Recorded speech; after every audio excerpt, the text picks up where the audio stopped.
You are currently the only person in this conference.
Good morning, everyone.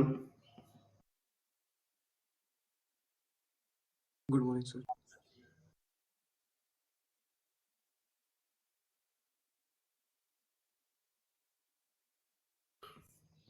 जब तक बाकी लोग आते हैं तब तक एक क्वेश्चन ट्राई कीजिए।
ये 3 सिनेरियो है। एक 5 kg के ब्लॉक को वर्टिकल वॉल, ये हमारा एक वर्टिकल वॉल है, इसके ऊपर दीवार के साथ रखा गया है और उसमें 3 अलग अलग तरीके से अलग अलग मैग्नीट्यूड का फोर्स लगाया गया है। कोएफिशिएंट ऑफ फ्रिक्शन वॉल और ब्लॉक के बीच में 0.2 है। आपको इन तीनों केसेस के लिए, तो ये केस 1 हो गया, ये केस 2 हो गया और ये केस 3 हो गया। तो इन तीनों केसेस के लिए आपको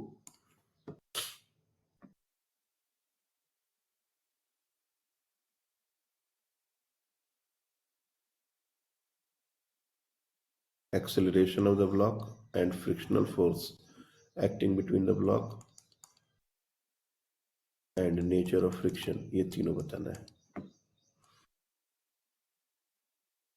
सबसे पहले तो एक्सेलरेशन, फ्रिक्शन, नेचर।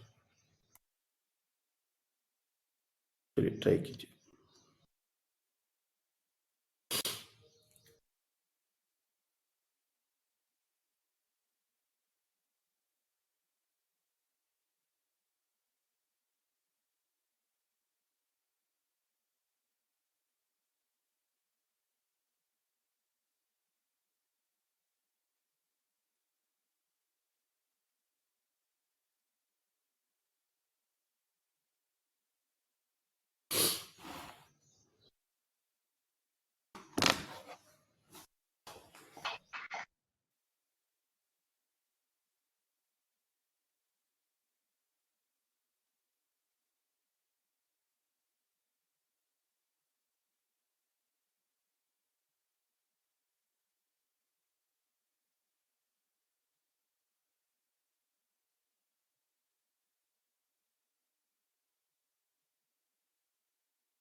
इसका हो जाए वो हैंड रेस करेंगे।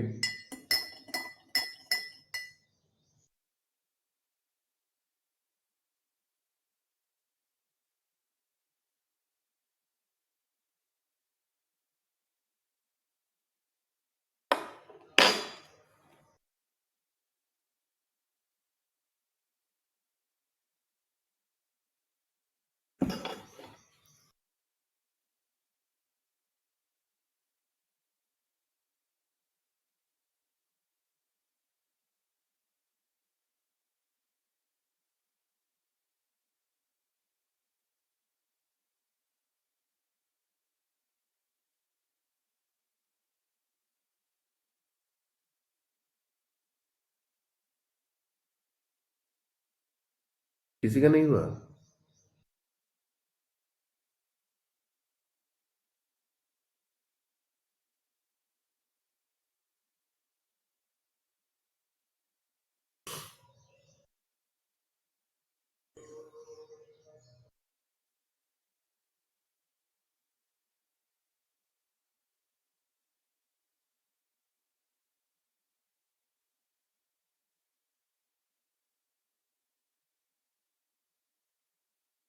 ओके, चलिए फर्स्ट रो मतलब पहले वाले केस के लिए बताइए क्या होगा।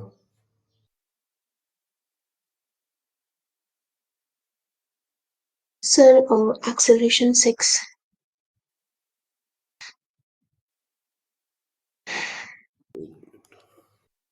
6 metre per second square. Okay. Friction 20 Newton. हम्म। Nature static. ओके, अब यहाँ सेकंड रो आप बताएं।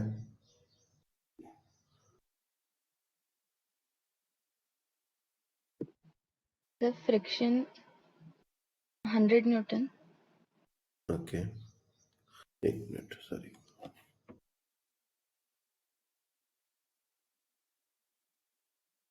Hundred Newton. Acceleration 0. Okay. Static. Okay, और थर्ड वन श्रवणी आप बताएं। सर मैंने अभी तक थर्ड रो की नहीं है। ओके, किसी और को आंसर में कोई चेंजेस करने हैं? दो रो जो अभी तक हमने फिल किए उसमें।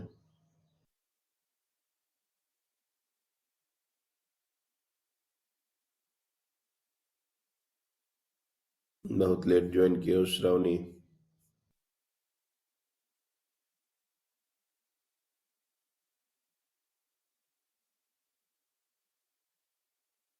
ओके चलिए, आप ही बता दीजिए third row. Excuse me sir. Hmm sir मेरा सेकंड रो में एक्सेलरेशन 8 आया, फ्रिक्शन 10 आया, एक मिनट, एक्सेलरेशन 8 फ्रिक्शन 10। 10 हाँ, और नेचर काइनेटिक। ओके, और फर्स्ट वाले में तीसरा? भी काइनेटिक है नेचर। अच्छा, तीसरा रो? सर थर्ड रो में मेरा एक्सेलरेशन 5 - 2√3 आया, 5 - 2√3, फ्रिक्शन 10√3 10√3। और नेचर काइनेटिक। ओके,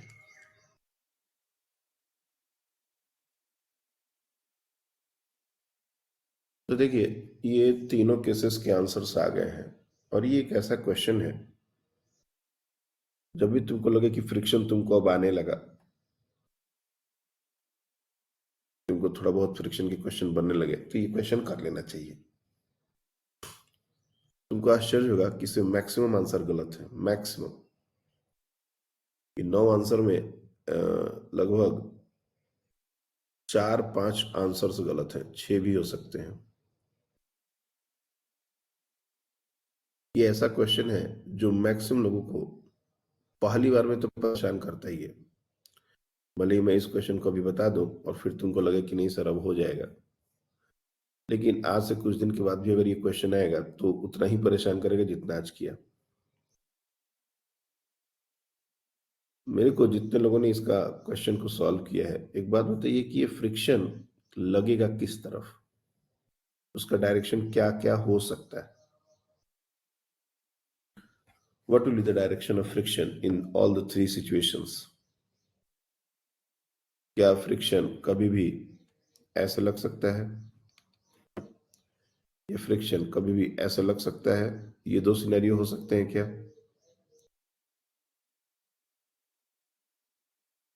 फ्रिक्शन हमेशा along द सरफेस एक्ट करता है, और ये हमने कहा है कि एक वर्टिकल वॉल है। तो जब भी फ्रिक्शन एक्ट करेगा, या तो ऊपर की तरफ एक्ट करेगा या फिर नीचे की तरफ एक्ट करेगा, कभी भी ऐसे नहीं एक्ट कर सकता, पहली बात। तो बहुत सारे बच्चे, खैर हमको नहीं पता कि यहाँ पर बाकी बच्चों ने क्या क्या किया, कैसे किया है, लेकिन बहुत सारे बच्चे इसमें लेफ्ट और राइट में भी आंसर करते हैं, तो वो तो सबसे पहले गलत है। फ्रिक्शन हमेशा या तो अपवर्ड या तो डाउनवर्ड अलोंग द सरफेस, यही होगा। दूसरा, कितना होगा और नेचर क्या होगा, ये समझने की जरूरत है। तो इंडिविजुअली हम लोग एफबीडी बनाएंगे। जैसे 5 kg का एफबीडी बनाओ, ये हो जाएगा 5G। ओके, एक फोर्स हमारा लग रहा है इस तरीके से, और ये है 100 न्यूटन। डेफिनेटली वॉल के कारण भी एक नॉर्मल लगेगा कुछ इस तरीके से, और चूंकि 5G के कारण बॉडी की टेंडेंसी नीचे जाने की है, इसलिए फ्रिक्शन उसका अपोज करेगा, तो फ्रिक्शन लगेगा ऊपर की तरफ। अब इस सिचुएशन में चूंकि इस ब्लॉक का हॉरिजॉन्टल डायरेक्शन में कोई भी मूवमेंट नहीं हो पाएगा, क्योंकि दीवार है और हमने दीवार से ऐसे प्रेस किया हुआ है, तो दीवार के अंदर तो जा नहीं सकता, पीछे अपने आप तो आएगा नहीं। इसलिए अप्लाइड फोर्स और नॉर्मल ये दोनों बराबर हो जाएंगे, और नॉर्मल को हम लोग लिख सकते हैं 100 न्यूटन। और इसलिए लिमिटिंग फ्रिक्शन का जो वैल्यू है वो हमारा हो सकता है mu times n, that is equal to 0.2 into 100, और ये हो जाएगा 20 न्यूटन। यानी कि फ्रिक्शनल फोर्स 20 न्यूटन से ज्यादा लग ही नहीं सकता। और नीचे की तरफ 5G मतलब 50 न्यूटन का फोर्स लग रहा है। तो नीचे 50 न्यूटन लग रहा है और ऊपर 20 से ज्यादा लग ही नहीं सकता। इसका मतलब कि बॉडी रेस्ट में नहीं रह सकता। ये बॉडी एक्सेलरेट करेगा और उसका एक्सेलरेशन क्या होगा? तो एक्सेलरेशन हो जाएगा 50 माइनस 20 अपॉन मास 5 और ये हो जाएगा 30/5 and that is equal to 6 metre per second square. तो फर्स्ट रो का आंसर हो गया acceleration 6, friction 20 and nature kinetic. तो ये आंसर बिल्कुल सही था, ये आंसर भी सही था, लेकिन ये स्टैटिक गलत था, ये काइनेटिक होगा। तो फर्स्ट रो में सिर्फ एक ही मिस्टेक था। अब बात आती है सेकेंड रो की and that is the most interesting part. इसमें ऑलमोस्ट सारे आंसर गलत हैं। कैसे? डायग्राम में कहीं कोई चेंज नहीं है, डायग्राम तो ऐसा ही बनेगा जैसा पिछली बार बना था, लेकिन जो सेकेंड सिनेरियो है उसमें हम नॉर्मल का वैल्यू 500 न्यूटन होगा, ये हम बहुत आसानी से समझ सकते हैं। जैसे पिछली बार 100 न्यूटन था, इस बार 500 न्यूटन। और अगर नॉर्मल 500 न्यूटन है तो लिमिटिंग फ्रिक्शन का जो वैल्यू होगा वो हो जाएगा 0.2 इंटू 500, ये हो जाएगा 100 न्यूटन। बट हमने कहा था कि हमेशा लिमिटिंग फ्रिक्शन के बराबर ही फ्रिक्शन लगता है, ये मानना सबसे बड़ी बेवकूफी है। तो यहां पर 100 न्यूटन ऊपर की तरफ लग सकता है, ये फ्रिक्शन का वैल्यू 100 न्यूटन हो सकता है, लेकिन लगेगा क्या? नहीं, जरूरत सिर्फ 50 की है। अगर 100 लगने लगेगा तो बॉडी अपने आप ऊपर जाने लगेगा। हम बॉडी को प्रेस कर रहे हैं और बॉडी अपने आप ऊपर जा रहा है, ये कहाँ का बात है? ये कभी इस जिंदगी में तो नहीं होगा। यानी कि यहां पर लिमिटिंग फ्रिक्शन 100 न्यूटन जरूर है, लेकिन जरूरत सिर्फ 50 न्यूटन की है, इसलिए फ्रिक्शनल फोर्स सिर्फ और सिर्फ 50 न्यूटन लगेगा। स्टैटिक नेचर और एक्सेलरेशन 0। ये है सेकेंड रो। तो एक्सेलरेशन 0 ये एक तरीके से आंसर सही था। 100 और 10 ये दोनों रॉन्ग है। 50 न्यूटन और नेचर स्टैटिक ये सही था। तो दिस इज द सेकेंड, ये काइनेटिक रॉन्ग हटा। आई बात समझ में?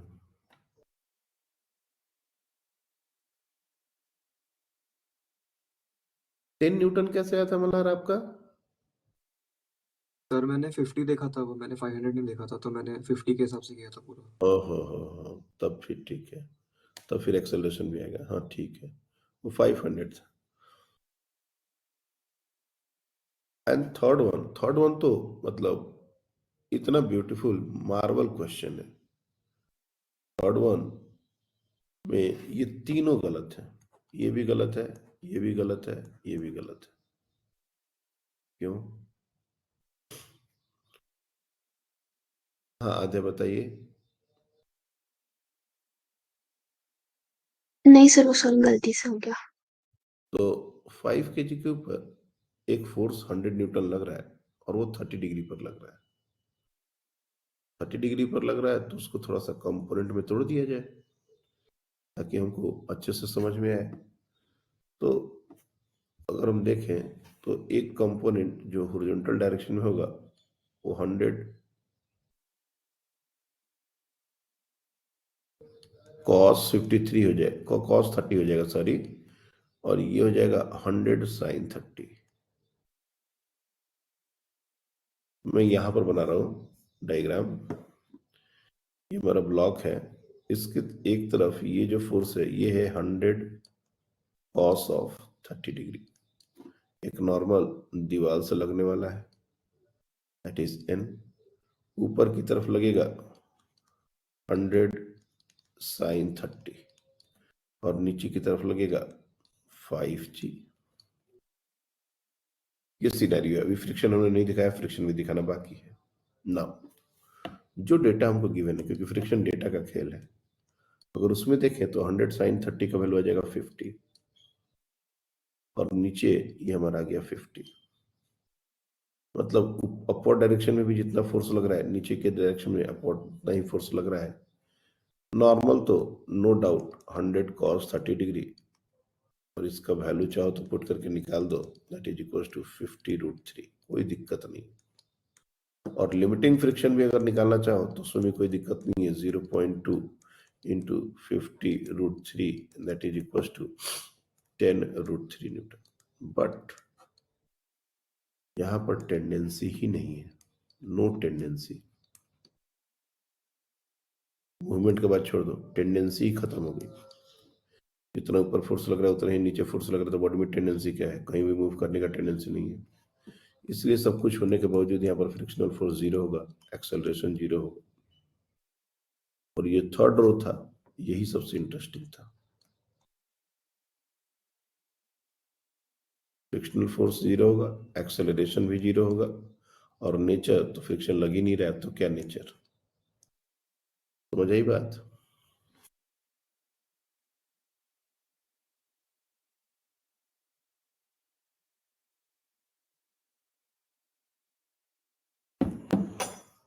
क्लियर है?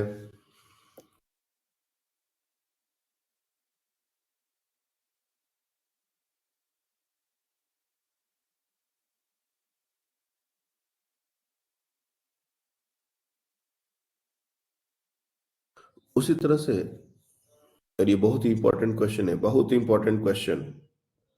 एक बार में मैं फिर से बोल रहा हूं कि जब भी तुमको लगे कि फ्रिक्शन का प्रैक्टिस करना है, एक बार में यही क्वेश्चन बिना आंसर देखे, तो किसी ने रट्टा मारा आंसर याद कर लिया तो अलग बात है। एक बार में बिना आंसर देखे, और दोबारा भी इस क्वेश्चन को करोगे ना, आज नहीं 10 दिन 15 दिन के बाद जरूर फंसोगे। अगर ढंग से सोचना नहीं जानते फिजिक्स में, फ्रिक्शन में, तो ये क्वेश्चन फिर से फंसाएगा। इसलिए इस क्वेश्चन को याद रखना, इसमें कोई ज्यादा कैलकुलेशन नहीं है, सिर्फ लॉजिक है। दूसरा, एक और क्वेश्चन बहुत ही कॉमनली पूछा जाता है हम लोग से कि एक ब्लॉक है,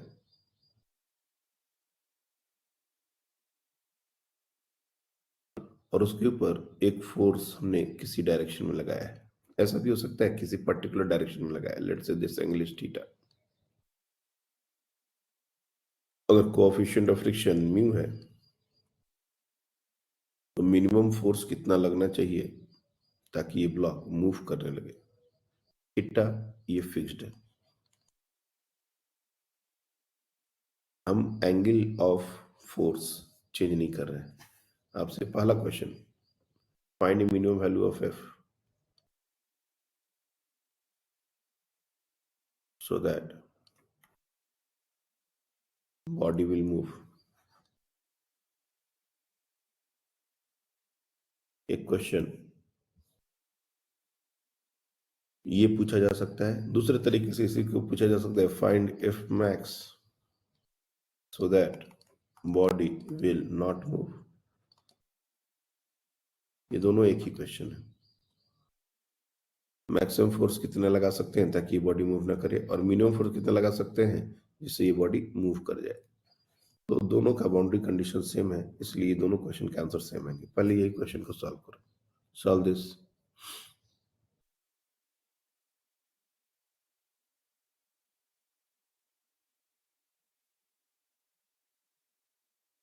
सर आंसर में एफ का टर्म आना चाहिए क्या? एफ का टर्म नहीं आना चाहिए, म्यू एम थीटा जी ये सब आना चाहिए, एफ क्यों आएगा? ठीक है एफ का सर। मिनिमम वैल्यू निकालना है।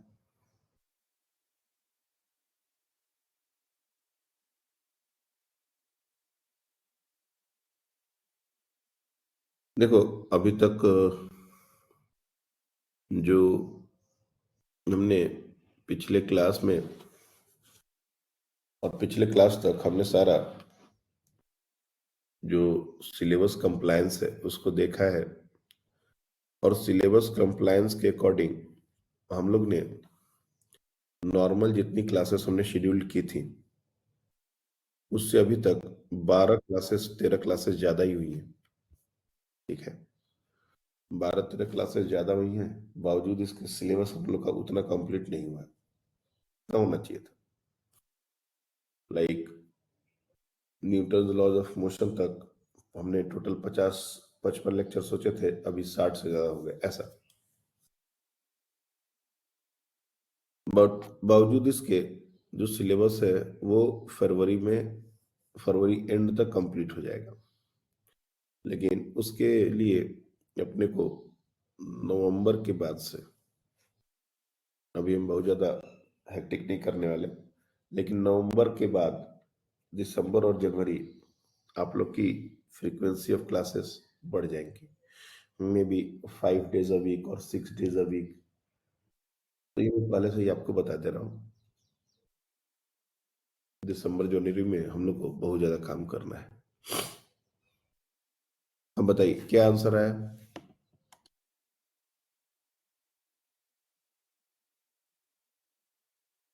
Malhar? Sir mu M g upon mu sine theta plus cos theta. Mu M g upon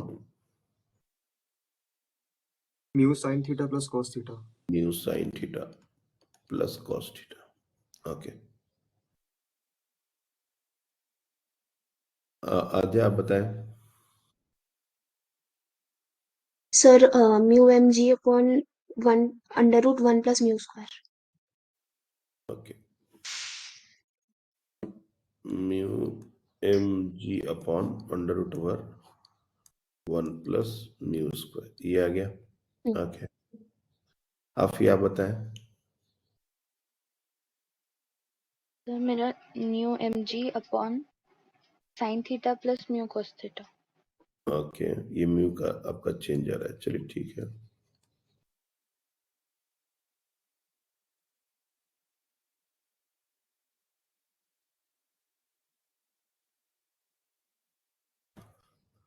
अच्छा, हमने क्वेश्चन में बहुत बखूबी लिखा हुआ है कि थीटा फिक्स्ड है, थीटा इज नॉट वेरिएबल, ये तो समझ आ रही है ना बात?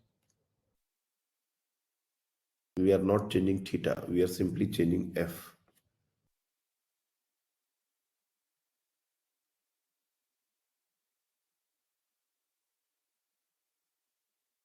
Anyone else want to contribute? Okay, सबसे पहले तो आध्या आपने जो आंसर किया है ये इस क्वेश्चन का आंसर नहीं है, और ये किस क्वेश्चन का आंसर है वो हम आपको इसके बाद बताएंगे। आपने क्वेश्चन को गलत समझा। फाइंड द एफ मिनिमम और थीटा फिक्स्ड है, ये चीज आपने कंसीडर नहीं की कि थीटा यहां पर फिक्स बोला गया है, आपने थीटा को वेरिएबल कर दिया। खैर, अब आते हैं हम लोग क्वेश्चन पे। हाँ सर, उसका वो मैंने वेरिएबल समझ लिया, नहीं तो फिर उसका फर्स्ट आया था मेरा, ओके, फर्स्ट जो बोला है आंसर वो वाला। तो इसमें हम लोग कंपोनेंट्स में अप्लाइड फोर्स को तोड़ेंगे, तो ये हो जाएगा एफ कॉस थीटा, और ये ऊपर की तरफ हो जाएगा, ये हो जाएगा एफ साइन थीटा। दूसरा, हम लोग यहाँ पर एफबीडी बनाए तो एक तो एम जी का फोर्स नीचे लगेगा, एक हमारा एफ कॉस थीटा ये लगने वाला है, ये हमारा F sine theta applied force का एक कंपोनेंट लगने वाला है, एक नॉर्मल की भी बात आएगी अपवर्ड डायरेक्शन में, और एक फ्रिक्शनल फोर्स जो कि टेंडेंसी फॉरवर्ड जाने की है, तो फ्रिक्शनल फोर्स पीछे की तरफ लगेगा। तो ये हमारा टोटल एफबीडी है। सारे फोर्सेस हमने दिखा दिए हैं, कंपोनेंट में भी तोड़ दिए। अब यहाँ पर एक बात समझने का है कि जो नॉर्मल है वो mg के बराबर नहीं होगा, क्योंकि वर्टिकल डायरेक्शन में सिर्फ नॉर्मल और mg नहीं लग रहा है, एफ साइन थीटा भी लग रहा है। और बहुत बार ऐसा भी सिनेरियो ऐसा आ सकता है कि हमारा फोर्स का वैल्यू इतना ज्यादा दे दिया जाए कि एफ साइन थीटा का वैल्यू mg से बड़ा हो जाए। पॉसिबिलिटी ऐसे बहुत सारे क्वेश्चन में डेटा ऐसा दे देते हैं कि एफ साइन थीटा mg से बड़ा हो जाता है, और जब एफ साइन थीटा mg से बड़ा हो जाएगा तो नॉर्मल 0 हो जाएगा और बॉडी ऊपर की तरफ जाने लगेगा और फ्रिक्शन लगेगा ही नहीं, कॉन्टैक्ट लूज हो जाएगा। तो ऐसे भी क्वेश्चन हमसे पूछे जाते हैं, लेकिन यहाँ पर एफ कैलकुलेट करना है हमने अगर एफ दे के पूछा होता कि एक्सेलरेशन कितना है एंड ऑल, तब ये चीज हम सोचते। हमारा क्वेश्चन है F minimum so that body will move, या फिर body will not move, F maximum. तो अपने को ये पता है कि कांटेक्ट लूज करने वाली बात नहीं करनी है, अपने को मूवमेंट अपने को नहीं चाहिए। तो एफ साइन थीटा और नॉर्मल वर्टिकल डायरेक्शन हम देखेंगे, तो F sine theta plus normal MG को बैलेंस कर रहे हैं, यानी कि नॉर्मल हमारा हो जाएगा mg minus F sine theta. Excuse me. और अगर मूवमेंट करना हो तो एफ कॉस थीटा को फ्रिक्शनल फोर्स के लिमिटिंग वैल्यू को ओवरकम करना पड़ेगा। That means F cos theta be greater than और इक्वल टू एफ लिमिटिंग, या फिर ऐसा लिख लो एफ, और एफ का जो मैक्सिमम वैल्यू है वो एफ लिमिटिंग है, तो एफ लिमिटिंग ही लिखो, मैटर होगा। हमको जस्ट अगर मूव कराना है तो हमको इसको तो ओवरकम करना ही पड़ेगा, नहीं तो मूवमेंट होगा कैसे। और अगर हम मैक्सिमम फोर्स की बात करा रहे हैं तब भी हमको यही करना पड़ेगा, क्योंकि उससे ज्यादा लगाएंगे तो बॉडी मूव कर जाएगा, तो मतलब फ्रिक्शन ऑन द वर्ज है बॉडी, तो लिमिटिंग ही लगेगा। इसका मतलब F cos of theta should be greater और equal than mu times N, और यही से F cos theta should be greater equal than mu times N का वैल्यू हो जाएगा mg minus F sine theta. और यहां से अगर हम एफ कॉस थीटा और ये mu times F sine theta को लेफ्ट हैंड साइड लेके आए, तो ये mu times F sine theta ऐसा हो जाएगा, that should be greater equal than mu mg। और अगर यहां से एफ को कॉमन कर लिया जाए तो ये हो जाएगा cos theta plus mu sine theta, that should be greater equal than mu mg। और final answer f should be greater or equal than mu mg divided by cos theta plus mu sin theta। तो ये हमारा, अब f का minimum value निकालना है तो यही ले लेंगे, जो वैल्यू आया है इक्वालिटी वाला यही ले लेंगे, क्योंकि इससे और इससे ज्यादा होना चाहिए। तो mu mg cos theta plus mu sin theta, ये बिल्कुल सही आंसर है, ये रॉन्ग हो रहा है बच्चे। तो पहले तो अपने को ये समझना है कि इस क्वेश्चन का आंसर यही है, mu mg divide by cos theta plus mu sin theta. लेकिन इसी का एक अदर वैरायटी ऑफ क्वेश्चन पूछा जाता है, जो इससे भी ज्यादा फ्रीक्वेंटली पूछा जाने वाला क्वेश्चन है। उसमें थीटा जो है एंगल, उसको हम फिक्स नहीं रखते। दैट मीन्स ये जो बॉडी है इसके ऊपर अप्लाइड फोर्स किसी भी एंगल में लग सकता है, ये थीटा इज नॉट फिक्स्ड। बस हमको समहाउ इस मिनिमम फोर्स को निकालना है ताकि हम उसको किसी पर्टिकुलर एंगल पर लगाएं, वो पर्टिकुलर एंगल भी हमको नहीं पता कायदे से, तो ये बॉडी मूव कर जाए। बस ये मिनिमम होना चाहिए, यानी कम से कम फोर्स लगा के इस बॉडी को अगर मूव करना हो तो वो फोर्स कितना होगा, और पूछा जा सकता है कि वो एंगल कितना होगा जितने एंगल पर इसको लगाया जाए, क्योंकि ये किसी एंगल पर लगाएंगे तो मूव नहीं करेगा। तो सबसे पहले तो ये मिनिमम फोर्स भी हमको फिगर आउट करना है, और कितने एंगल पर इसको लगाया जाए ताकि ये मूव कर जाए ये भी हमको फिगर आउट करना है। तो जब इस तरह के क्वेश्चन आते हैं तो हमको क्वेश्चन का लैंग्वेज बहुत अच्छे से समझ में आना चाहिए।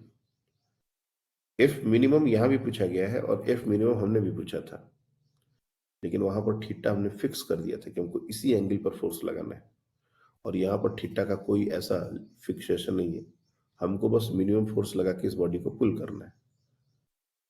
Angle we can manage, we can change. तो फिर हम लोग को किसी पर्टिकुलर थीटा के लिए, जैसे हमने ये क्वेश्चन सॉल्व किया, ये जो पुराना वाला क्वेश्चन था इसको सॉल्व किया, इसी तरह से एक हाँ बोलो।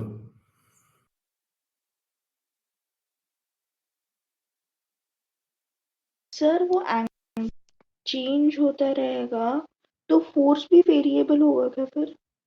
नहीं, हमको फोर्स को मिनिमाइज करना है और हमने थीटा को फिक्स नहीं रखा, तो किसी एक पर्टिकुलर एंगल पर किसी एक पर्टिकुलर मिनिमम फोर्स के लिए ये बॉडी मूव कर जाएगा, और वो मिनिमम वैल्यू क्या होगा और वो एंगल क्या होगा, ये अलग क्वेश्चन है जो इसके बाद, इस क्वेश्चन के बाद हम लोग इसको सॉल्व करने वाले हैं। तो एक फिक्स्ड थीटा के लिए ये हमारा वैल्यू आता है फोर्स का, जिससे ये बॉडी मूव करे। नाउ अब यहां से इस क्वेश्चन का कहानी शुरू होगा कि एफ का जो वैल्यू आया है वो आया है हमारा mu M G divide by cos theta, और इसको ऐसे लिख लो, थोड़ा सा फील आएगा, mu sine theta plus cos theta.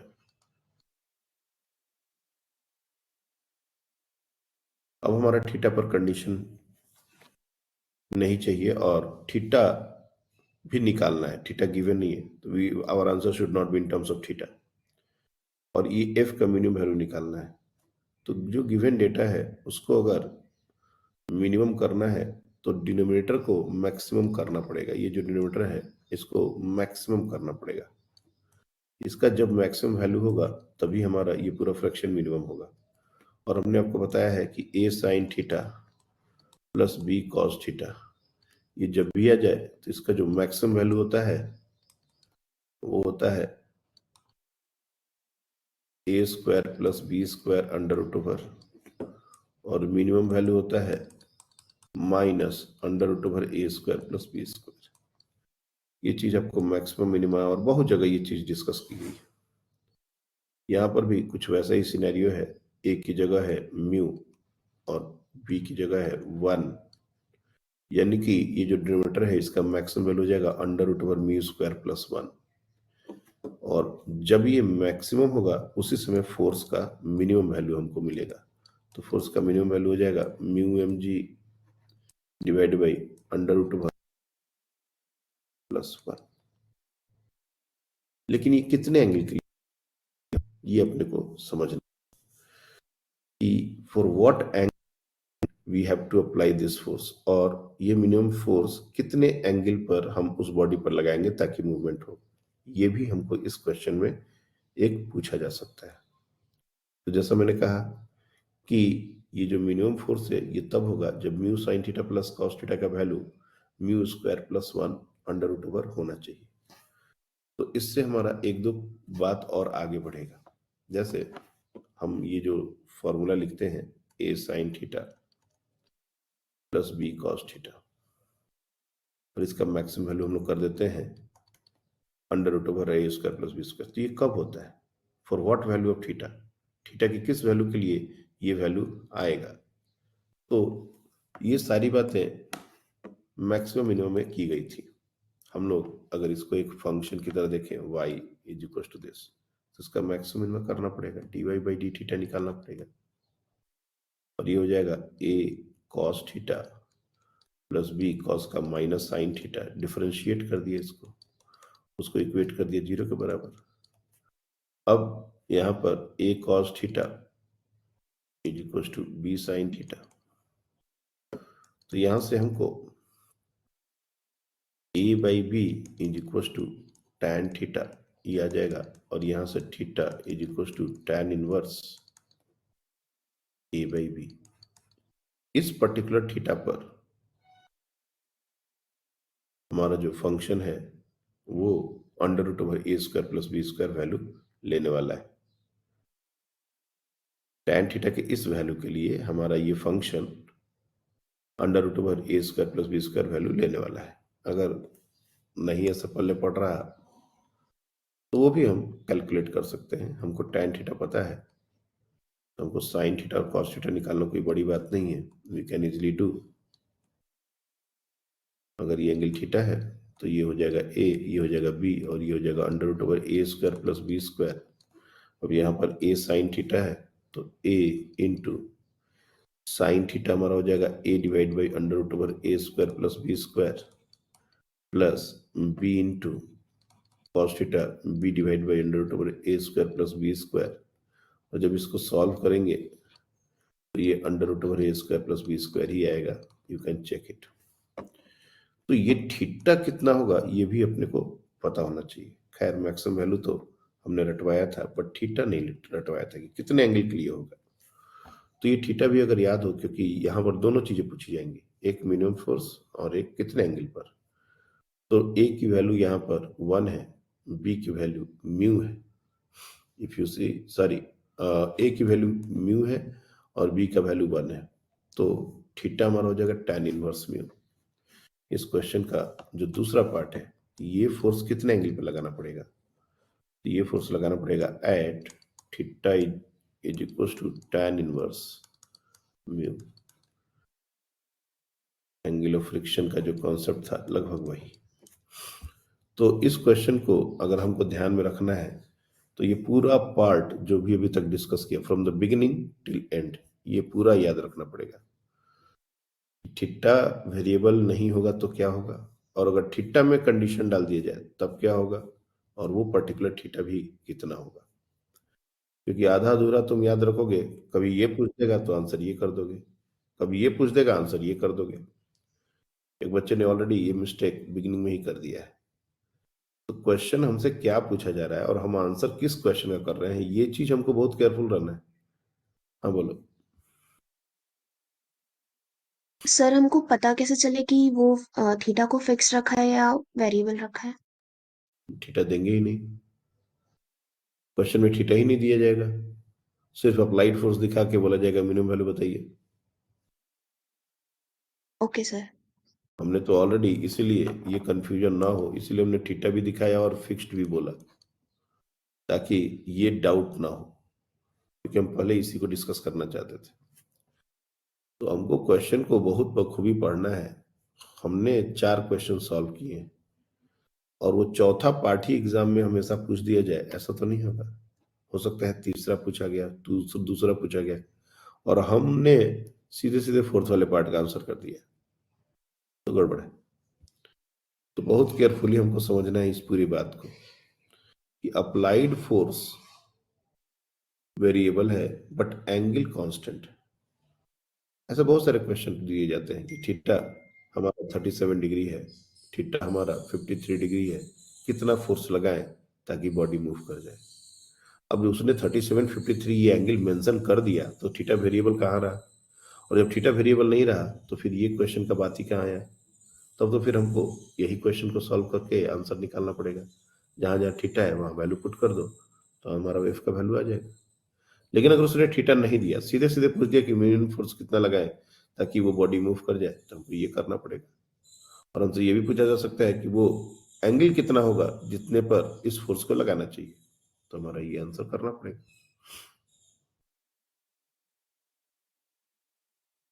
आई बात समझ में?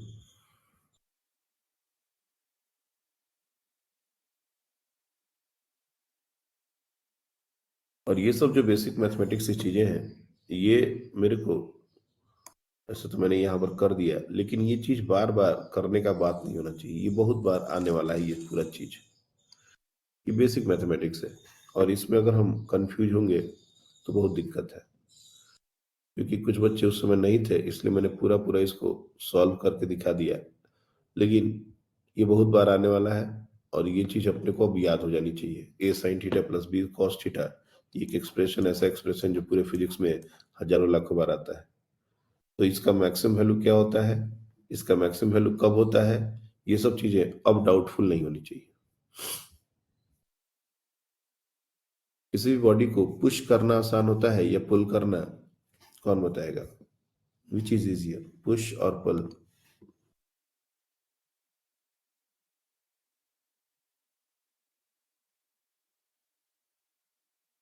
हाँ बताइए। सर पुल।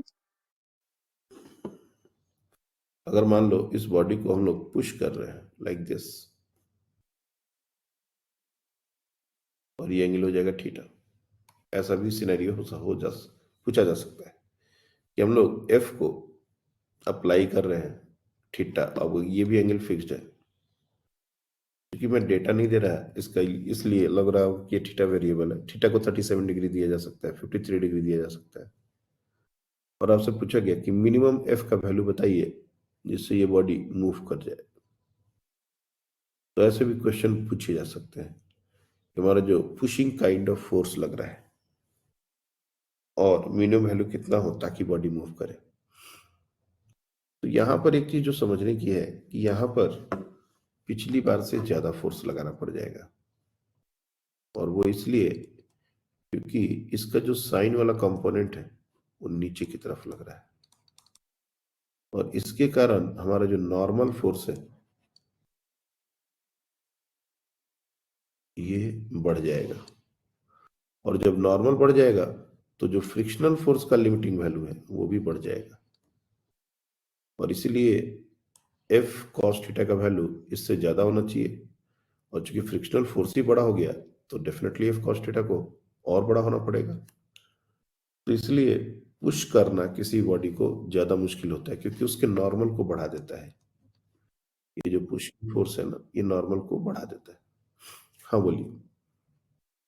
सर अगर हम उसे ऊपर से पुश करें तो मतलब ऊपर की डायरेक्शन की टेंडेंसी में पुश करेंगे तो कम लगेगा। हाँ, अब ये यहाँ पर एक ये क्वेश्चन होता है कि सर अगर हम इस बॉडी को सिंपली ऐसे पुश करना चाहते हैं, बिल्कुल सही बात है, ऐसे पुश कर लो, ऐसे पुल कर लो, कोई दिक्कत नहीं।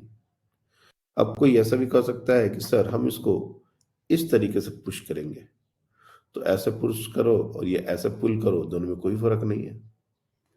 लेकिन जनरली हम लोग जब पुशिंग की बात करते हैं तो हम लोग पहला वाला जो डायग्राम हमने बनाया था उस तरह की बात करते हैं। अदरवाइज अगर ये डायग्राम के बारे में सोचेंगे तो इससे पुश करना और पुल करने में कोई फर्क नहीं है, इट्स एग्जैक्टली द सेम।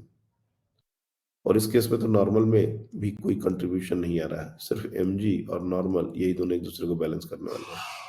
अगर हमने फोर्स बिल्कुल हॉरिजॉन्टल डायरेक्शन में लगा दिया तो इसका कोई कंपोनेंट वर्टिकल डायरेक्शन में होगा ही नहीं, और जब होगा ही नहीं तो फ्रिक्शनल फोर्स एग्जैक्टली उतना ही होगा म्यू टाइम्स mg, और इसी को ओवरकम करने के लिए अपने को फोर्स लगाना है, चाहे तुम इधर से लगा दो इधर से लगा दो।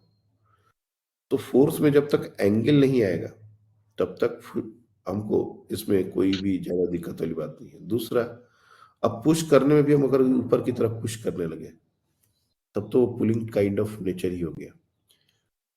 पुश करना मतलब जैसे बहुत सारा बड़ा बॉक्स होता है और हम खड़े होकर उसको ढकेलने की कोशिश करते हैं, तो जनरली हमारा जो हाइट है वो उस बॉक्स से ज्यादा है, बॉक्स हमारा नीचे पड़ा हुआ है और हम उसको इस तरह से ढकेलना चाह रहे हैं, तो हमारा जो फोर्स है वो कुछ इसी तरीके से लगता है जैसे हमने पहले वाले केस में लगाया था। तो इससे आसान है कि हम उसको खींच लें। बाकी पुश, ये हम कैसे उसको पुश करेंगे और कैसे पुल करेंगे इस पर बहुत सारा डिबेट हो सकता है, लेकिन कंटेक्स्ट जो है पुश करने का वो यही इसी से लिया जाता है, और पुल करने का कंटेक्स्ट इसी से लिया जाता है कि हम लोग ऐसे उसको पुल कर रहे हैं। तो नॉर्मल कम हो जाता है इस केस में, नॉर्मल की value mg minus F sine theta जो यहाँ पर हो रही है, यहाँ पर नॉर्मल का वैल्यू अगर हम निकालेंगे तो नॉर्मल का value mg plus F sine theta हो जाएगा। ये normal will be equal to mg plus F sine theta, और चूंकि नॉर्मल ही बढ़ गया तो ऑब्वियस सी बात है फ्रिक्शनल फोर्स भी बढ़ जाएगा। तो इस तरह के भी क्वेश्चन बहुत कॉमनली आपके फ्रिक्शन में पूछे जा सकते हैं, इसको भी अपने को ध्यान रखना है।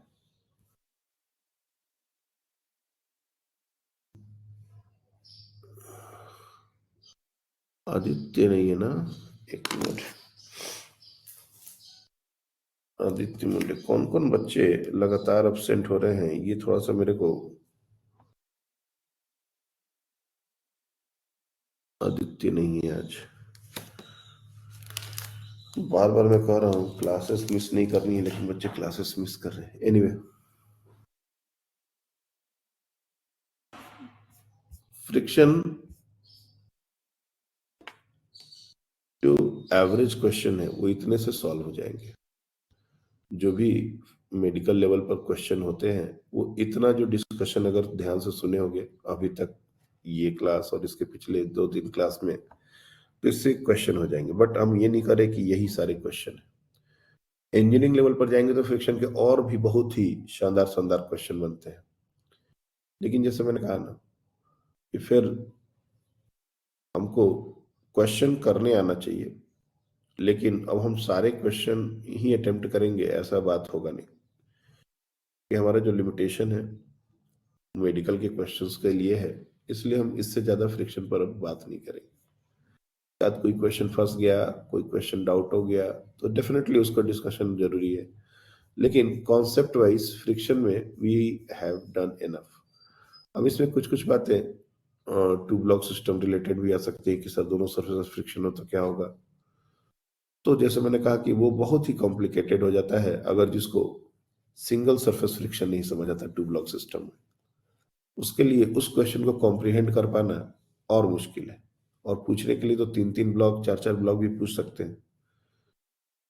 तो इसलिए अगर मान लो कि अभी हमने कर लिया, बहुत अच्छे से फ्रिक्शन सीख लिया, और फिर लगा कि नहीं सर कुछ और हम लोग को सीखना है इसमें, तो उसके लिए सिखा देंगे, कोई बड़ी बात नहीं। लेकिन अभी जितना हमने फ्रिक्शन आपको बताया है, this is more than enough to solve medical questions. Medical question के लिए इतना बहुत है। इसके बाद हम लोग बात करने वाले हैं सर्कुलर मोशन। खैर सर्कुलर मोशन जो है वो पहली बार तो नहीं आ रहा है, हमने सर्कुलर काइनेमेटिक्स बहुत बार डिस्कस किया हुआ है। मोशन इन प्लेन में इसको हमने काफी टाइम लेके सर्कुलर काइनेमेटिक्स डिस्कस किया था, लेकिन ये सर्कुलर मोशन का डायनेमिक्स पार्ट है। सर्कुलर मोशन का डायनेमिक्स पार्ट, डायनेमिक्स का क्या मतलब होता है? एक होता है काइनेमेटिक्स और एक होता है dynamics. Newton's law of motion एक तरीके से डायनेमिक्स बोला जाता है इसको। डायनेमिक्स में हम लोग सिर्फ मोशन के बारे में नहीं पढ़ते, कॉज ऑफ मोशन के बारे में पढ़ते हैं। कॉज ऑफ मोशन, जैसे सर्कुलर मोशन के लिए अगर तुम लोग रिकॉल करोगे तो 2-3 एक्सेलरेशन के बारे में बात हुई थी, एक ए आर, एक ए टी, जिसको हम लोग बोलते थे रेडियल और सेंट्रीपिटल एक्सेलरेशन, रेडियल, नॉर्मल और सेंट्रीपिटल एक्सेलरेशन, और एक होता था हमारा टेंजेंशियल एक्सेलरेशन। और हमने ये भी बताया था कि ये जो एक्सेलरेशन है टेंजेंशियल, ये एक ऑप्शनल है। ये ऑप्शनल है, ये हो भी सकता है, नहीं भी हो सकता है, इस पर ज्यादा रिस्ट्रिक्शंस नहीं कि ये होना ही होना, ये ऑप्शनल है। बॉडी की अगर स्पीड चेंज हो रही है तो ये होगा, और अगर स्पीड चेंज नहीं हो रही तो ये नहीं होगा। लेकिन ए आर ये एक नेसेसरी एक्सेलरेशन, ये होना ही है। कोई भी बॉडी अगर सर्कुलर पाथ मूव कर रहा है तो बिना इसके तो मूव नहीं कर सकता। अब ये एक्सेलरेशन प्रोवाइड करने वाला कोई ना कोई फोर्स होना पड़ेगा, क्योंकि अब हमने न्यूटन्स लॉ पढ़ लिया है तो हमको इतना पता है कि अगर कोई भी बॉडी के ऊपर एक्सेलरेशन लग रहा है या फिर कोई बॉडी एक्सेलरेट हो रही है तो कोई ना कोई फोर्स उसके लिए रिस्पॉन्सिबल होना चाहिए। काइनेमेटिक्स में हमने इसकी बात नहीं की थी कि ये एक्सेलरेशन कौन प्रोड्यूस कर रहा है, लेकिन इस चैप्टर में हम लोग को ये बात समझनी पड़ेगी कि ये एक्सेलरेशन प्रोड्यूस कौन कर रहा है। तो जो भी फोर्स इस एक्सेलरेशन को प्रोड्यूस करता है उसको बोला जाता है centripetal force.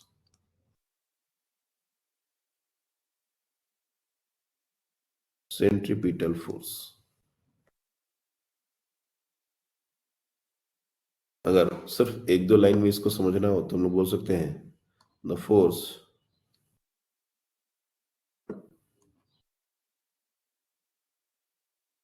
responsible for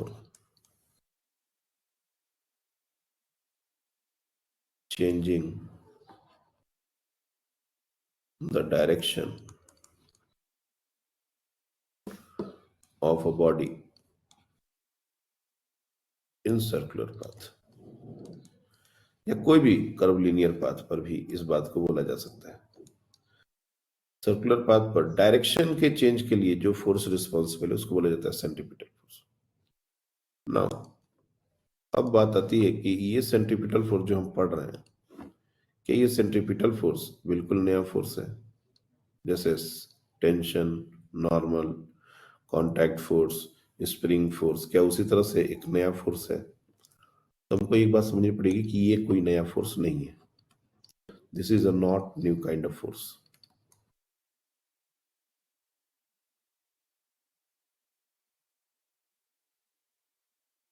But all the known forces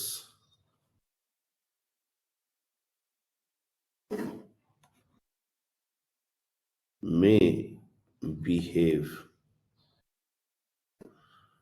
like centripetal forces.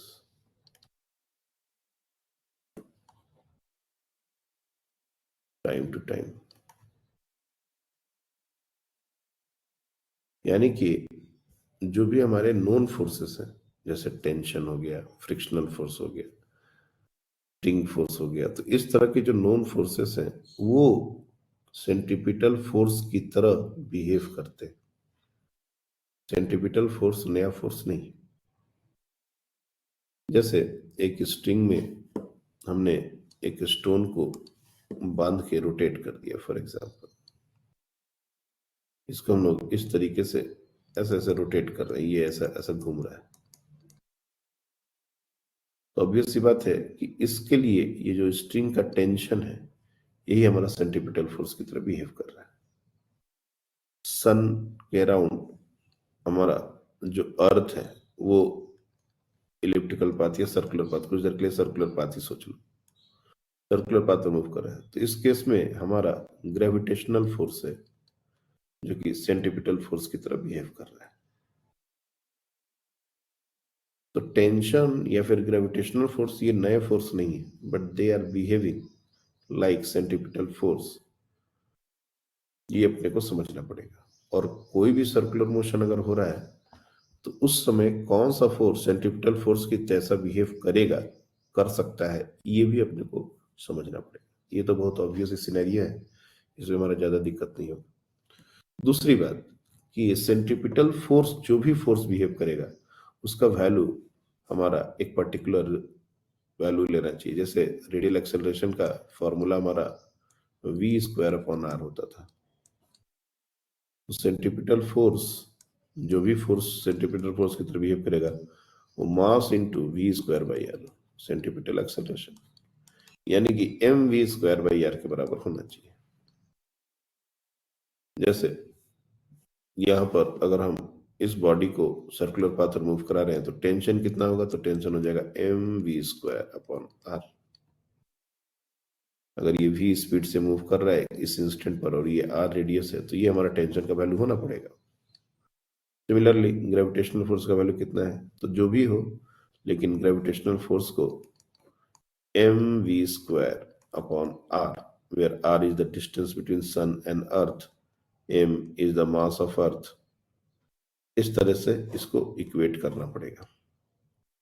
तो ग्रेविटेशनल फोर्स का वैल्यू खुद में G capital M small m divide by r² ऐसा कुछ भी हो, लेकिन उसको इसके बराबर होना पड़ेगा.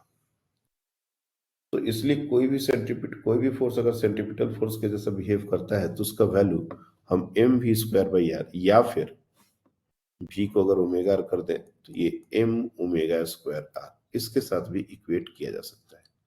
डिपेंड करता है कि हम लीनियर स्पीड लेना चाहते हैं या एंगुलर वेलोसिटी लेना चाहते हैं, लेकिन हम जरूर इसको रिलेट कर सकते हैं. चाहे वो टेंशन हो, चाहे वो नॉर्मल हो, चाहे वो, और इस सेंट्रिपिटल फोर्स का जो डायरेक्शन होगा वो हमेशा टुवर्ड सेंटर होगा. क्यों? क्योंकि सेंट्रिपिटल एक्सेलरेशन का जो डायरेक्शन है वो हमेशा टुवर्ड सेंटर होता है. इसलिए सेंट्रिपिटल फोर्स का भी डायरेक्शन टुवर्ड सेंटर ही होना पड़ेगा. इसलिए अगर पूछा जाए कि एक वेरिएबल फोर्स है ये कांस्टेंट, तो डेफिनेटली एक वेरिएबल फोर्स है. भले ही मैग्नीट्यूड फिक्स हो जाए लेकिन डायरेक्शन चेंज हो रहा है. तो सेंट्रिपिटल फोर्स के बारे में जितनी भी बातें हमने अभी बताई, क्या वो सब क्लियर है?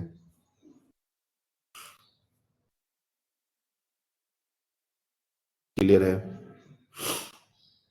Yes sir. अब कुछ कुछ क्वेश्चंस हम लोग इसके ऊपर ट्राई करेंगे और फिर सर्कुलर टर्निंग्स ऑफ रोड उसके भी क्वेश्चन हम लोग देखेंगे, उसके भी कॉन्सेप्ट समझेंगे. मान लो एक हिली एरिया है और एक बॉडी उस हिली एरिया में मूव कर रहा है. जो पाथ है उसको थोड़ा सा इस तरह से हमने बनाया है। ये लगभग इसके बाद फिर ये बराबर रास्ते पर जा रहा है। व्हीकल हो सकता है, साइकिलिस्ट हो सकता है। हमने एक सिंपल मास से इसको दिखाया और स्पीड इसने कांस्टेंट मेंटेन की हर जगह।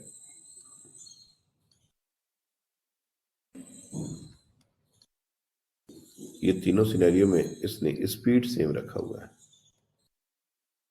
आपको बताना है कि फर्स्ट वाले केस में जो नॉर्मल लगेगा, सेकेंड वाले केस में जो नॉर्मल लगेगा और थर्ड वाले केस में जो नॉर्मल लगेगा। अगर मैं इसको N1, N2 और N3 से अगर डिनोट करूं तो इंक्रीजिंग या डिक्रीजिंग ऑर्डर में आपको नॉर्मल अरेंज करने हैं। Arrange the normal force in proper sequence.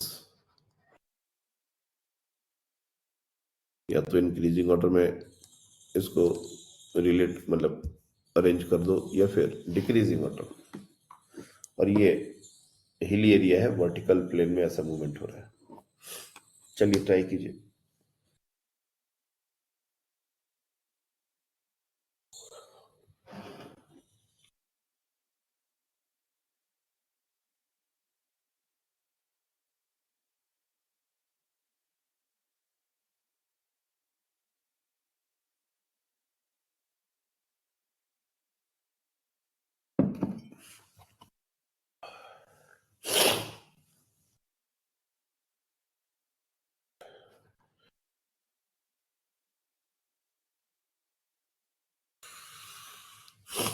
हाँ, बताइए क्या सीक्वेंस है आपका?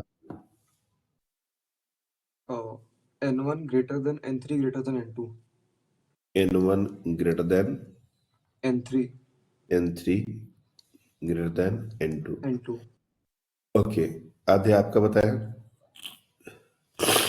सर मेरा भी यही है। ओके,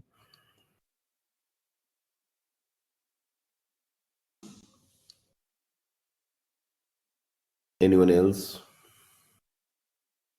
आफिया आपका? सर मेरा भी वही है। वाओ, एक ही मिस्टेक बच्चे सारे कैसे कर सकते हैं? रॉन्ग है ये।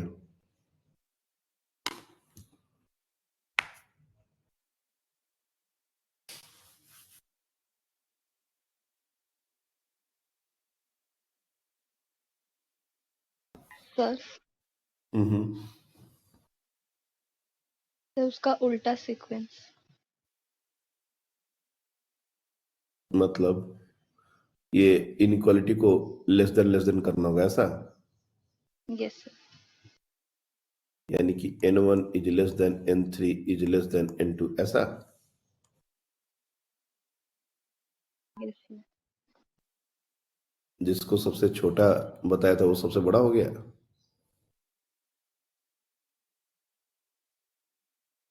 This is the correct sequence.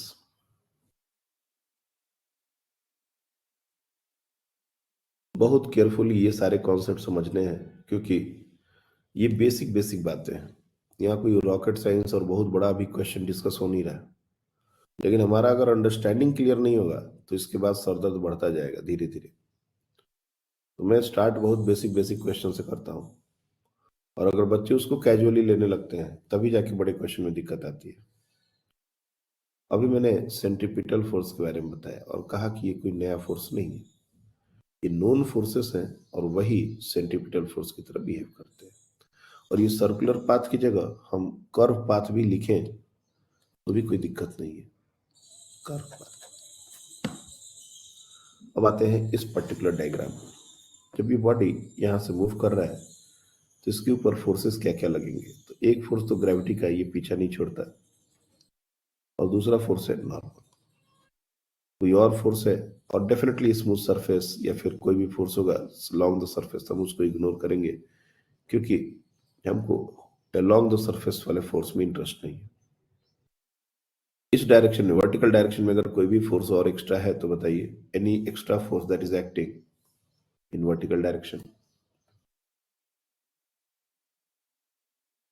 सिर्फ यही दोनों है ना।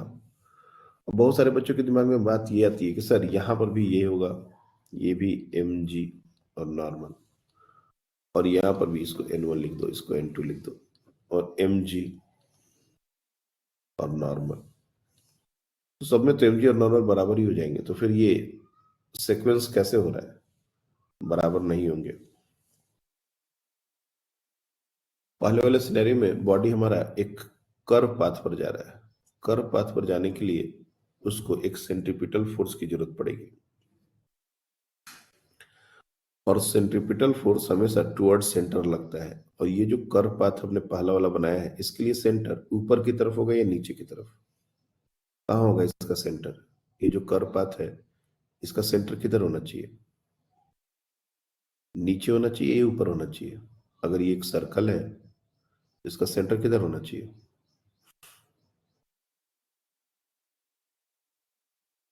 इसका सेंटर किधर होना चाहिए? इतना तो समझ में आना चाहिए ना भैया। किधर होगा सेंटर? नीचे की तरफ। ये जो छोटा सा पार्ट हमने बनाया है, किसी न किसी सर्कल का तो पार्ट होगा ही, और उस सर्कल का सेंटर नीचे की तरफ होगा, यानी कि हमको एक नेट फोर्स नीचे की तरफ चाहिए। और नेट फोर्स अगर नीचे की तरफ चाहिए तो mg और नॉर्मल के अलावा कोई दूसरा फोर्स आएगा नहीं यहाँ पर, तो mg को ही नॉर्मल से ज्यादा होना पड़ेगा, यानी नॉर्मल कम हो जाएगा। mg minus n1 is equal to mv square upon r। ये हो गया फर्स्ट वाला। दूसरा वाला केस, क्योंकि ये जो सर्कुलर पाथ है, इसके लिए सेंटर ऊपर होगा कहीं, ये कुछ ऐसे सर्किल का पार्ट हो सकता है, इसमें हमको सेंटर की तरफ फोर्स बढ़ाना है, तो इसके लिए लिखेंगे n2 minus mg is equal to mv square upon r। हम चाहें तो r1 r2 ऐसे भी कर सकते हैं, कोई दिक्कत नहीं। और थर्ड सिनेरियो जो है, ये एक स्ट्रेट लाइन पाथ है। स्ट्रेट लाइन पाथ में रेडियस ऑफ कर्वेचर जिसका होता है वो इन्फिनिटी होता है, स्ट्रेट पाथ। तो इसके लिए या तो n3 माइनस mg करो, या फिर mg माइनस n3 करो, उससे कोई ज्यादा फर्क नहीं पड़ता। अगर mv स्क्वायर बाई r और r टेंस टू इन्फिनिटी होगा तो ये पूरा टर्म हो जाएगा 0। इसलिए n3 को डायरेक्टली mg हम लिख देते हैं बिना सोचे कि उसकी वेलोसिटी कितनी है, तो जिसका रेडियस ऑफ कर्वेचर इन्फिनिटी है, तो n3 mg के बराबर होगा। लेकिन n2 ये हमारा हो जाएगा mg plus mv square by r2, और n1 क्या हो जाएगा? mg minus mv square by r1। तो mg में से हम कोई वैल्यू को घटा रहे हैं, तो ऑब्वियस सी बात है ये सबसे छोटा होगा। n2 में अगर हम कोई वैल्यू को ऐड कर रहे हैं तो ये सबसे बड़ा वैल्यू होगा, और ये इन बिटवीन होगा। तो जो बाद में सीक्वेंस आया है ये बिल्कुल सही सीक्वेंस है, n2 सबसे बड़ा है। इसको हम ऐसे भी लिख सकते हैं, n2 is greater than n3 is greater than n1, या फिर n1 is lesser than n3 is lesser than n2, ऐसे भी लिख सकते हैं। दोनों सीक्वेंस सही है। और ये बहुत बार अलग अलग क्वेश्चन में पूछा जाता है, और इसमें बच्चे बहुत कंफ्यूज करते हैं।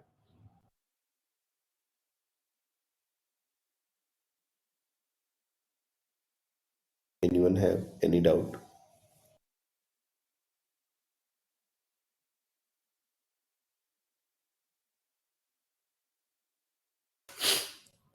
किसी को डाउट है?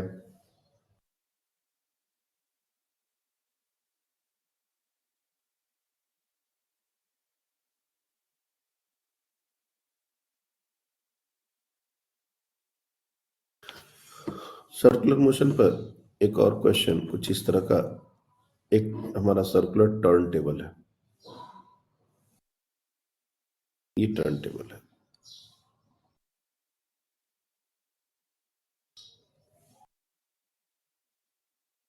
और ये ऐसा घूमने वाला टेबल है, और यहां पर एक मास जो है इसके ऊपर ऐसा प्लेस कर दिया हमने इस तरीके से, और यहां से इसका distance let's say small r रख दिया। इसका मास है m, और ब्लॉक और टेबल इसके बीच में कोएफिशिएंट ऑफ फ्रिक्शन दिया गया है म्यू। क्वेश्चन ये है, what maximum angular velocity, maximum omega कह दो या एंगुलर वेलोसिटी बोल दो, we can provide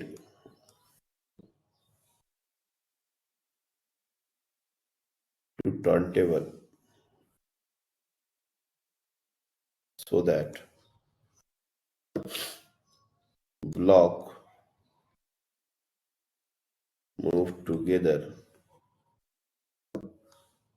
with turntable। Turntable के साथ साथ मूव करे, इसके लिए अपने को उसको कैसे मूव करना पड़ेगा, क्या होगा अगर वो सेंटर से r डिस्टेंस पर रखा हुआ है। तो चलिए ट्राई कीजिए।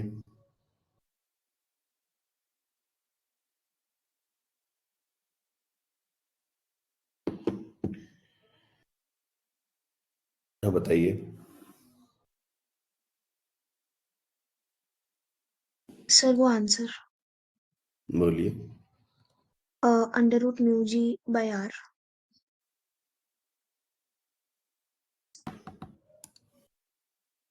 एक मिनट, ये आ रहा है? हाँ सर। ठीक है, बाकी लोग भी कोशिश कीजिए। हाँ क्या है बताइए।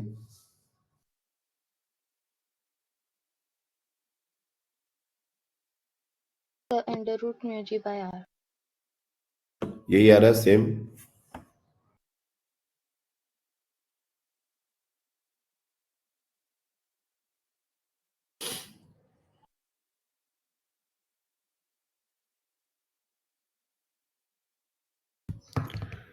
Anyone else want to change the answer? किसी के आंसर में कोई और चेंज है? सबसे पहले तो हमको एक बात समझनी है, यहां पर अगर ये मास टर्न टेबल कैसे सर्कुलर मोशन कर रही है हमारे लिए कंसर्न करनी है, उसके लिए कोई मैकेनिज्म होगा। ये मास क्यों सर्कुलर मोशन कर रहा है, कौन करा रहा है इसको सर्कुलर मोशन? सबसे पहले तो मैं ये बता दूं कि इसका जो ग्रेविटी का फोर्स है mg वो नीचे की तरफ लग रहा है और नॉर्मल ऊपर की तरफ लग रहा है। तो इसमें से कोई भी फोर्स सर्कुलर मोशन नहीं करा सकता है। नॉर्मल और mg ये वर्टिकल डायरेक्शन के फोर्सेस हैं, और हमको सर्कुलर मोशन कराने के लिए कोई ना कोई force along the surface toward the centre लगना पड़ेगा। कौन ऐसा फोर्स है जो इस सिचुएशन में इसको सेंटर की तरफ लग सकता है? Which force? एकमात्र फोर्स है और वो है फ्रिक्शन। यानी कि इस सिचुएशन में फ्रिक्शन और frictional force will act as a centripetal force। अगर फ्रिक्शन नहीं हो तो ये जो मास है ये साथ में रोटेट करेगा ही नहीं। टेबल रोटेट करता रहेगा और ये यहीं पर पड़ा रहेगा। अगर वो टेबल के साथ घूम रहा है तो उसके लिए सिर्फ और सिर्फ फ्रिक्शनल फोर्स ही जिम्मेदार है। लेकिन हमको ये पता है कि F जो है उसका वैल्यू म्यू टाइम्स एन, और इस केस में एन और mg दोनों बराबर होंगे वर्टिकल डायरेक्शन में। तो हमारा F जो है वो लेस और इक्वल देन म्यू mg, इससे ज्यादा नहीं हो सकता। और जैसे मैंने कहा, जो भी फोर्स सेंट्रीपिटल फोर्स की तरह बिहेव करेगा उसका value M V square by R के भी बराबर होना चाहिए, एम ओमेगा स्क्वायर आर के बराबर होना चाहिए। तो हमको F is equal to M omega square R ये भी नहीं भूलना है, क्योंकि सेंट्रीपिटल फोर्स की तरह बिहेव कर रहा है।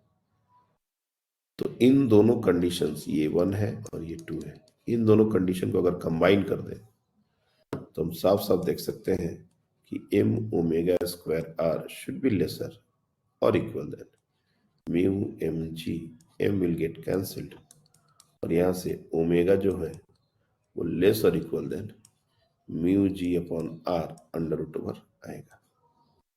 अब यहाँ पर लेस और इक्वल देन का कंडीशन है, इसलिए ओमेगा मैक्स हमसे पूछा गया है, तो लिमिटिंग केस के लिए इसको हम म्यू जी बाई आर ले लेंगे। इससे ज्यादा नहीं हो सकता, इससे कम ही रखना पड़ेगा। यही बात समझ आ रही है? तो कोई भी सर्कुलर मोशन जब अगर होता है तो उसमें कौन सा फोर्स सेंट्रीपिटल फोर्स की तरह बिहेव कर रहा है, ये समझना बहुत जरूरी है। अगर हमको यही बात नहीं समझ आएगी कि वहां पर कौन सा फोर्स है जो सर्कुलर मोशन के लिए एक्ट कर रहा है, रिस्पॉन्सिबल है, तो फिर हमारा काम गड़बड़ हो जाएगा। इसी तरह से अगर मान लेते हैं कि कोई बॉडी फ्लैट रोड पर, circular turning on A flat road,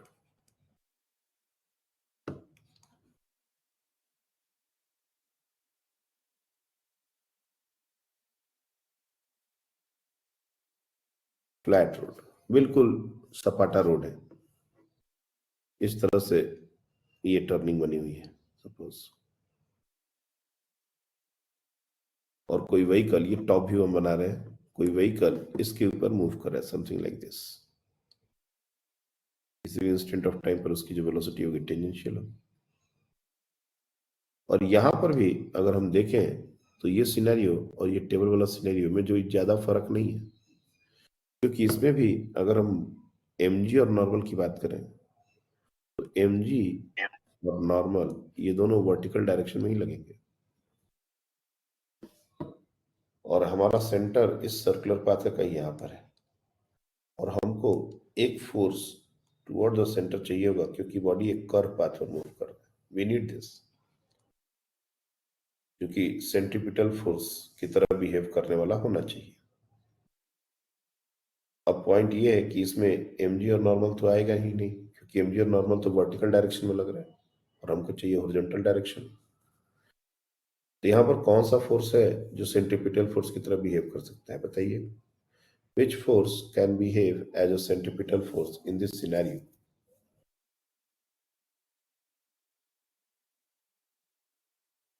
कौन सा फोर्स है? Sir friction. यहाँ पर भी हमारा एकमात्र फोर्स वही है, फ्रिक्शन, जो कि सेंटर की तरफ एक्ट कर सकता है। इसके अलावा कोई और फोर्स है ही नहीं। तो यहाँ पर भी the frictional force is going to act as a centripetal force. But जैसा मैंने कहा कि फ्रिक्शनल फोर्स के साथ एक प्रॉब्लम है कि वो म्यू टाइम्स एन से बड़ा नहीं लग सकता, और फिर से नॉर्मल वर्टिकल डायरेक्शन में तो बॉडी इक्विलिब्रियम में है, वर्टिकल डायरेक्शन में तो इसका कोई एक्सेलरेशन हो नहीं रहा, तो नॉर्मल को तो mg के बराबर ही होना पड़ेगा, इसलिए f को लेस और इक्वल देन म्यू mg होना पड़ेगा। अब जब हम टर्निंग ले रहे हैं तो हमारी maximum allowable speed for safe turn क्या होनी चाहिए?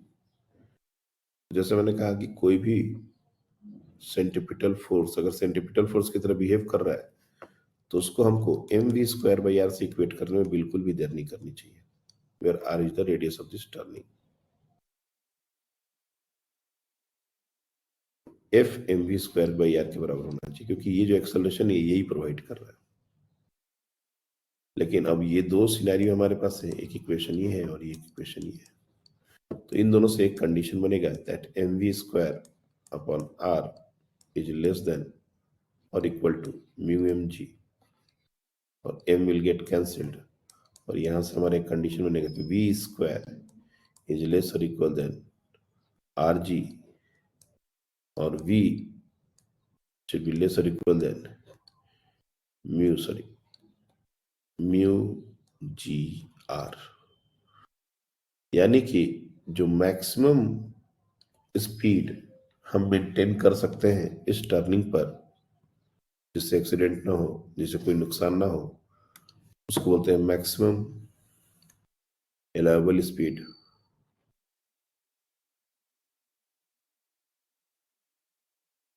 फॉर सेफ टर्न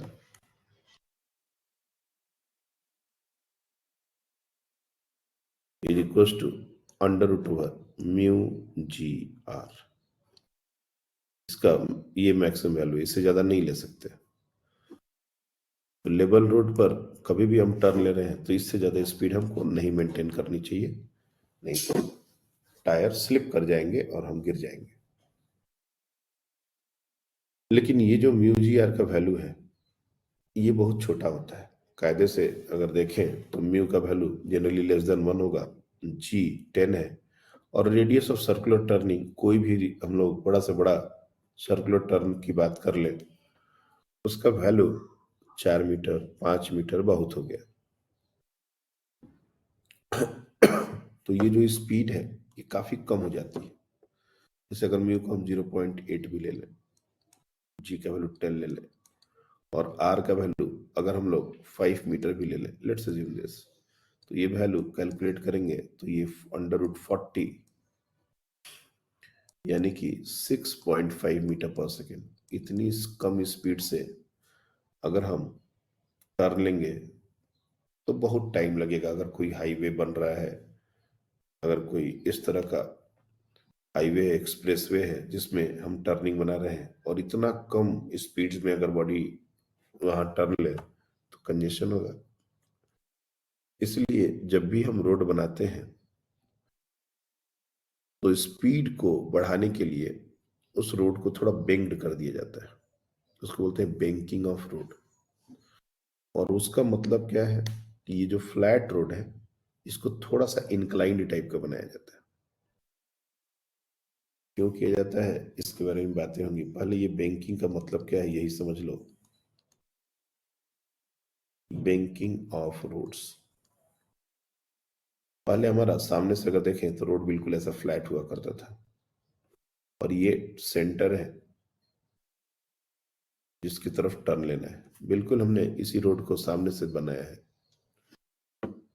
अब ये रोड ऐसा नहीं रहेगा, अब ये रोड को थोड़ा सा ऐसा स्लांट कर दिया जाएगा, मतलब सेंटर की तरफ ढलान होगा और सेंटर से अवे की तरफ थोड़ी हाइट दे दी जाएगी।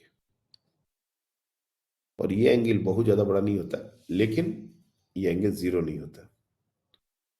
और अब व्हीकल को इस पर मूव किया जाता है। इससे फायदा क्या हुआ? इससे फायदा ये होता है कि हमारा जो mg ये तो अपना डायरेक्शन चेंज नहीं कर सकता, लेकिन नॉर्मल अपना डायरेक्शन चेंज कर सकता है। ये हमेशा परपेंडिकुलर जो सरफेस लगता है। और नॉर्मल के जो कंपोनेंट्स हैं लाइक वर्टिकल कंपोनेंट और हॉरिजॉन्टल कंपोनेंट, ये जो हॉरिजॉन्टल कंपोनेंट है दिस एंगल इज थीटा, तो ये हो जाएगा n sin थीटा और ये हो जाएगा n cos थीटा। अब n sin थीटा के कारण हमारी जो डिपेंडेंसी है फ्रिक्शन के ऊपर वो थोड़ी कम हो जाती है और हम ज्यादा तेजी से टर्न ले सकते हैं। ऑब्वियस सी बात है कि अगर इसमें हम फ्रिक्शन इन्वॉल्व कर दें तो फ्रिक्शन का भी रोल आएगा और हम उसको अभी डिस्कस नहीं करेंगे, कल डिस्कस करेंगे। लेकिन बैंकिंग का करने का जो मेन वजह है वो अपने को समझ में आनी चाहिए। तो यही है कि फ्रिक्शन के ऊपर जो एक डिपेंडेंसी थी कि फ्रिक्शन के कारण ही हम टर्न ले पा रहे हैं, उसको खत्म करना और उसको कम करना। हमारा नॉर्मल भी अब एक रोल प्ले करेगा सर्कुलर टर्निंग में सेंट्रीपिटल फोर्स प्रोवाइड करने के लिए। तो बैंकिंग ऑफ रोड में दो कंडीशंस होती हैं, एक होती है विथ फ्रिक्शन और एक होता है विदाउट फ्रिक्शन। विदाउट फ्रिक्शन अगर टर्न लेना चाहते हैं और अगर विथ फ्रिक्शन टर्न लेना चाहते हैं तो इन दोनों के लिए हमारे रिजल्ट्स आते हैं और ये दोनों हम लोग कल डिस्कस करेंगे। और कल सर्कुलर मोशन के कुछ और भी क्वेश्चन डिस्कस करेंगे हम लोग। एक तरीके से कल हम लोग इस चैप्टर को ऑलमोस्ट फिनिश कर देंगे। ये ऑलमोस्ट फिनिश इसलिए हम कह रहे हैं क्योंकि इस चैप्टर का कभी अंत नहीं है। ये नेक्स्ट चैप्टर में भी आएगा, उसके बाद वाले चैप्टर में भी आएगा, ये हर चैप्टर में आता है। तो ये कभी ऐसा नहीं हो कि खत्म हो गया। इस चैप्टर के जो भी कॉन्सेप्ट्स हैं वो हर चैप्टर में कैरी फॉरवर्ड होंगे। फोर्स लगेगा, एक्सेलरेशन होगा, कंपोनेंट्स टूटेंगे, ये सब कुछ कैरी फॉरवर्ड होने वाला है। तो अगर कुछ डाउट रहा, क्योंकि हमने क्वेश्चंस बहुत सारे शेयर किए हैं, तो अगर डाउट रहा तो बुधवार को यहाँ पर एक डाउट सेशन रखेंगे डेडिकेटेड और इस पर डिस्कशन करेंगे। लेकिन बुधवार को इस बार हम अमरावती नहीं आ पा रहे हैं, अगले बुधवार को हम आ पाएंगे। इसलिए एक डाउट सेशन तो खैर है ही, लेकिन एक टेस्ट भी आप लोग का होगा इस पूरे न्यूटन्स लॉ के चैप्टर पर। और ये टेस्ट पिछली बार से थोड़ा सा अच्छा टेस्ट होगा। पिछली बार का जो टेस्ट था डिफिकल्टी लेवल उससे, क्योंकि इससे फ्रिक्शन भी नहीं था, अब इस बार फ्रिक्शन भी रहेगा। सर्कुलर मोशन नहीं था, सर्कुलर मोशन भी रहेगा। तो पिछली बार का टेस्ट बहुत सारे मामले में थोड़ा सा इजी लेवल का बनाया था, क्योंकि पहला टेस्ट था, और ये आपका एक अच्छा टेस्ट होगा। और इसके बाद अगर जरूरत पड़ी तो उसके अगली बार जब हम आएंगे ऑफलाइन तो उस पर भी एक टेस्ट और दोबारा कर लेंगे न्यूटन्स लॉस पर। लेकिन एक टेस्ट न्यूटन्स लॉस पर और करना जरूरी है। तो coming Wednesday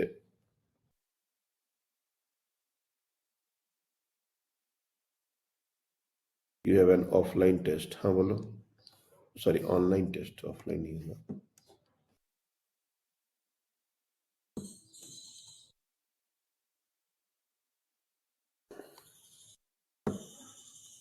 NLM plus friction plus circular motion, जो पूरा चैप्टर है वो। हाँ, टाइमिंग वो देख लेंगे हम लोग। टाइमिंग आप लोग का इवनिंग में, आपको अगले दिन 10 बजे तक का टाइम दिया जाएगा थर्सडे। आपको जब तक हो इच्छा अटेम्प्ट कर सकते हो, कोई इश्यू नहीं। लेकिन टेस्ट को टेस्ट की तरह देना है, ये बात हमको बार बार बताने की जरूरत नहीं पड़नी चाहिए। अब जब भी टेस्ट देने बैठे तो कोई कॉपी कोई बुक इस तरह से ओपन ना करें। 1.5 घंटे के ही टाइम फ्रेम में क्वेश्चन को सॉल्व करें। इन सब चीजों में लापरवाही बरतोगे तो हो सकता है कि 1-2 टेस्ट में तुम्हारे ठीक ठाक स्कोर आ जाए, बढ़िया स्कोर हो जाए, लोग प्रेस करने लगे, लेकिन औंधे मुंह गिरोगे लॉन्ग टर्म में। तो मुझे यकीन है, विश्वास है कि तुम लोग इस तरह का कोई भी काम नहीं करोगे। टेस्ट स्वेच्छा से देना है, प्रिंट आउट निकालिए, इच्छा से बैठिए 1.5 घंटे। और मैं किसी का मार्क्स कम आ रहा है तो उसको हम बहुत ज्यादा डांट भी नहीं रहे। अभी ऐसा भी नहीं है क्यों कम आ गया, हम लोग इसको ऐसा कर रहे हैं। अभी तो हम टाइम दे रहे हैं तुम लोग को कि तुम लोग संभल जाओ, अच्छे से काम करो, पढ़ाई करने लगो, स्कोर बढ़ने लगे। और इसमें अगर तुम इलीगल तरीका अपनाओगे तो फिर वो बेकार है। मेहनत से मार्क्स लाओगे, 100 नंबर भी लाओगे तो चलेगा। That's all for today. Thank you.